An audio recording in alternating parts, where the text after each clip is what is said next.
नमस्कार बंधुरा welcome to promoters आर्थ। आज के निये चले एलाम उपमा रेसिपि जेटा नोनता सुजिओ आमरा बोले थाकी।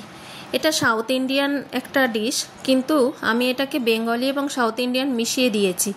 देखुन रेसिपिटा शुरू करा जाक। एटार जोन्नो आमी 200 ग्रामेर गणेश सुजी निये निएछि आर बादाम काँचा बादाम निएछि, कारी पाता निएछि, सर्षे निएछि, जिरे निएछि, गोटा शुकनो लंका, तेजपाता निएछि आर पेঁয়াজ একটা বড় সাইজের পেঁয়াজ টুকরো করে কেটে নিয়েছি, গাজর, ক্যাপসিকাম এবং আলু খুব ছোট্ট ছোট্ট টুকরো করে নিয়েছি।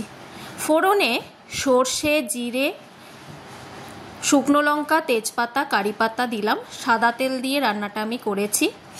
ফোড়নটা ভালো করে হয়ে গেলে তারপর আমি এর মধ্যে পেঁয়াজ দিয়েছি, আলু দিয়েছি, ক্যাপসিকাম এবং গাজর অ্যাড করব।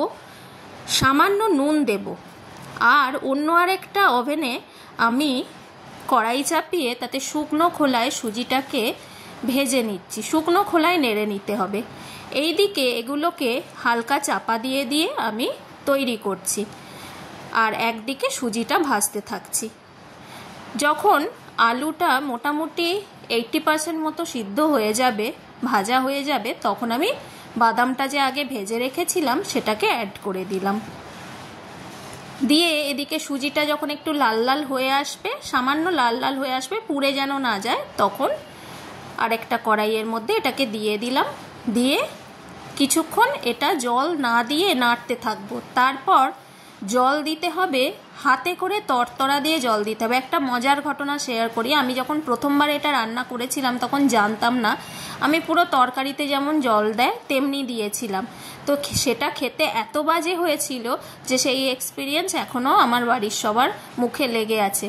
তাই এবারে আমি এক্সপেরিমেন্টটা করলাম খুব ভয়ে, সন্তর্পণে। সেই স্মৃতি মনে রেখেই এইবারে রান্নাটা করলাম, কিন্তু এবারে 100-এ 100 খুব সুন্দর হয়েছিল।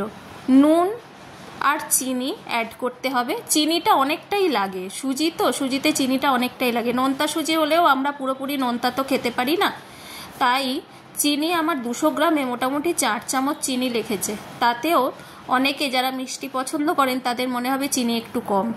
তাই জল তরতরা দিয়ে দিয়ে রান্নাটাকে করতে হবে। শেষে ঘি অ্যাড করলাম আর একদম শুকনো ঝরঝরে হয়েছে দেখুন।